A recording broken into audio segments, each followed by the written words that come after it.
Welcome back to the channel guys. और आज मैं आपको कराने वाला हूँ एक्सरसाइज 6.2 ऑफ क्लास 7। इससे पहले कि जो भी टॉपिक्स हैं और जो भी कॉन्सेप्ट है सब मैंने अपलोड कर दिए हैं। लिंक डिस्क्रिप्शन में पूरी प्लेलिस्ट के आप जाके देख सकते हैं। तो 6.2 का क्वेश्चन नंबर 1 हमें क्या कह रहा है, find the value of unknown exterior angle x in the following diagram. यानी एक्सटीरियर एंगल जिनका नाम इन्होंने डायग्राम में x दिया हुआ है वो हमें फाइंड करना है सिंपली। तो हम एक्सटीरियर एंगल हमने क्या बताया था इंट्रोडक्शन पार्ट में, एक्सटीरियर एंगल होता है sum of its opposite interior angles. ठीक है, दो इंटीरियर एंगल का सम बोला जाता है एक्सटीरियर एंगल को। ठीक है, तो x किसका सम होगा, 50 डिग्री प्लस 70 डिग्री।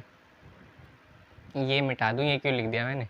ठीक है, तो x किसका सम होगा, 50 डिग्री और 70 डिग्री। यहाँ पे ब्रैकेट में लिख देना एक्सटीरियर एंगल प्रॉपर्टी। ठीक है, तो x कितना आ जाएगा, 50 प्लस 70 120। तो फर्स्ट का आंसर तो है भाई 120। सेकंड का क्या होगा जल्दी बताओ। तो यहाँ पे भी सेम, ये बड़ा लंबा लिख दिया यार मैंने। अब x क्या होगा, अपने इंटीरियर एंगल यानी 65 और 45 का सम। याद रखना opposite angles, interior to opposite angle जो होते हैं उनका सम होता है एक्सटीरियर एंगल। ठीक है, तो 65 और 45 कितना हो जाएगा, ये 110। ठीक है, तो ये भी इसका भी वही एक्सटीरियर एंगल प्रॉपर्टी, आप पूरा लिखना ऐसे। ठीक है, ये तो हो गया सेकंड का आंसर। नाउ बढ़ते हैं थर्ड क्वेश्चन पे, तो मतलब थर्ड पार्ट पे। तो थर्ड पार्ट भी अपना सेम ही है। तो यहाँ पे भी एक्सटीरियर एंगल इनका अपोजिट क्या है, 30 और 40। तो एक्सटीरियर एंगल हमेशा किसका होता है, इंटीरियर टू अपोजिट एंगल के इक्वल होता है। तो जो ये 30 डिग्री और 40 डिग्री है इनका सम होगा x। ठीक है, किसकी वजह से, किस प्रॉपर्टी का यूज़ हुआ है यहाँ, एक्सटीरियर एंगल प्रॉपर्टी का यूज़। तो x अपना कितना आ गया, 30 प्लस 40 जो कि होगा 70 डिग्री। बढ़ते हैं नेक्स्ट क्वेश्चन। आगे क्वेश्चन अपने पास क्वेश्चन नंबर मतलब पार्ट नंबर 4 जो कि है सिंपल सा, x is equal to opposite interior angle क्या है इनके दो, 60 प्लस 60 डिग्री। और ये किस प्रॉपर्टी से है, EAP यानी एक्सटीरियर एंगल प्रॉपर्टी। आप पूरा लिखना पेपर में। ठीक है, और x क्या हो जाएगा 120 यहाँ। ठीक है, अब ये फोर्थ पार्ट का आंसर है। सिंपली हम फिफ्थ पार्ट का आंसर करेंगे तो ये हो जाएगा x का अपोजिट इंटीरियर एंगल दो कौन से हैं, ये 50-50 वाले। तो x क्या आ जाएगा, 50 डिग्री प्लस 50 डिग्री। ठीक है, तो x क्या हो जाएगा 100। और इसके ब्रैकेट में लिख देना कौन सी प्रॉपर्टी लग रही है यहाँ, EAP exterior angle property. Simply x का यहाँ पे भी अपोजिट 30 और 60 है। तो simple x is equal to 30 degree plus 60 degree. तो यहाँ क्या हो जाएगा x 90 डिग्री। नाउ 90 डिग्री और इसकी जो EAP यानी इनकी जो वो होगा, इनका जो प्रॉपर्टी है एक्सटीरियर एंगल प्रॉपर्टी, ये जरूर लिखना पूरे लाइन, मतलब पूरा लिखना। मैं सिर्फ EAP लिख रहा हूँ, आप लिखना एक्सटीरियर एंगल प्रॉपर्टी। बढ़ते हैं नेक्स्ट क्वेश्चन। तो सेकंड क्वेश्चन है अपने पास सिंपल सा। इसमें हमें क्या है, find the value of unknown interior angles which जिनका नाम इन्होंने दिया है डायग्राम में x in the following diagram, मतलब वही डायग्राम्स में। तो इन्होंने कहा है कि पहले क्वेश्चन में हमने क्या किया था, एक्सटीरियर एंगल उसका नाम दे दिया था इन्होंने x। अब इन्होंने ना दो इंटीरियर एंगल जो सम होते हैं एक्सटीरियर एंगल का, उनमें से एक इन्होंने नाम रख दिया उनका x।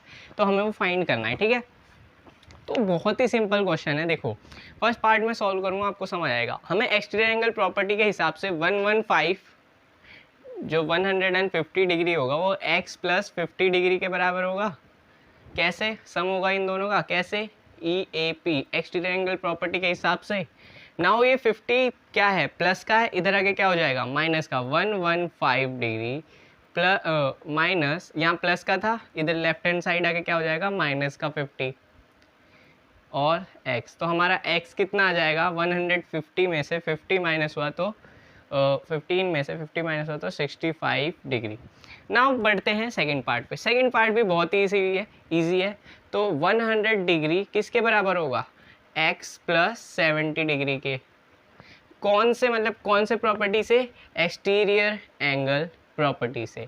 नाउ सिंपल यहाँ पे x को अकेला रखने के लिए हमें फाइंड करना, अकेला रखना है इसकी वैल्यू फाइंड करने के लिए।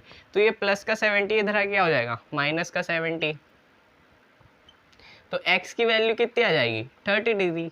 बहुत ही सिंपल क्वेश्चन है, बहुत ही आसान है, आप खुद ट्राई करोगे तो कर लोगे, ठीक है। ये आंसर थर्ड था, सेकंड थर्ड सॉरी तो ये हो जाएगा थर्ड पार्ट का सॉल्यूशन 125 इज इक्वल टू किसका होगा x प्लस, आप बोलोगे सर यहाँ तो कुछ दिया ही नहीं है, दिया है ना, ये जो स्क्वायर वाला साइन होता है ना एंगल का, ये किसको डिनोट करता है 90 डिग्री को, ठीक है। तो यहाँ हो गया x को अगर मैं अकेला छोड़ूँ तो 90 यहाँ आके माइनस का हो जाएगा 125 डिग्री माइनस 90 डिग्री, तो x कितना आ जाएगा 35, यानी x है हमारा थर्ड पार्ट में 35। बढ़ते हैं नेक्स्ट पार्ट्स पे, अपने पास फोर्थ पार्ट और जिसमें हमें दिया एक्सटीरियर एंगल 120 जो कि इक्वल होगा किसके x के प्लस 60 डिग्री के, किस प्रॉपर्टी के हिसाब से EAP के, जो कि बोलते हैं एक्सटीरियर एंगल प्रॉपर्टी। तो 120, तो यहाँ पे x की वैल्यू फाइंड करने के लिए इसे अकेला करना पड़ेगा, ये प्लस का 60 है, इधर आकर क्या हो जाएगा 120 माइनस का 60 बन जाएगा, ठीक है। अब x कितना आ गया 60 डिग्री। अब एक चीज़ और है, ये ना पता है इक्विलेटरल ट्राइंगल है, तभी इसके दो एंगल 60 डिग्री आए, ठीक है। ये मैं ऐसे ही बाहर से बता रहा हूँ, बाहर का है, ठीक है, आपके कोई रिलेटेड नहीं। तो ये हो गया 30 डिग्री और x, और हमें एक्सटीरियर एंगल दिया है 80। एक्सटीरियर एंगल अगर हमें 80 दिया है और तो वो इक्वल होगा इंटीरियर टू अपोजिट्स एंगल के, तो ये क्या हो जाएगा। अब एक बात बताओ 30 प्लस x, तो x की वैल्यू फाइंड करने के लिए 30 को इधर करना पड़ेगा, तो 30 यहाँ प्लस का इधर आके क्या हो जाएगा माइनस का, तो x की वैल्यू कितनी आ जाएगी, x की वैल्यू आ जाएगी अपनी 50 डिग्री, ठीक है।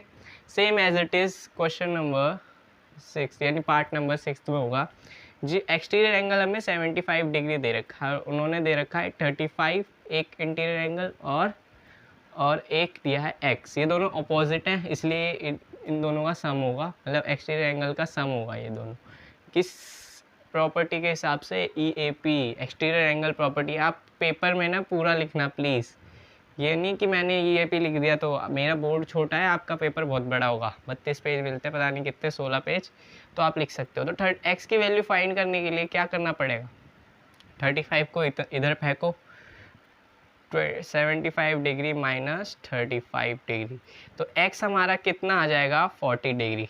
तो सारे पार्ट्स हमने किए कंप्लीट, इसी के साथ हमारा हो जाएगा एक्सरसाइज 6.2 कंप्लीट। तो आपको करना क्या है, मेरे वीडियो को लाइक करो और मेरे चैनल को सब्सक्राइब करो और इस वीडियो को अपने दोस्तों को शेयर करो और अपने भैया की मदद करो, ठीक है। बढ़ते हैं, मतलब मिलते हैं अगली वीडियो में, तब तक के लिए धन्यवाद।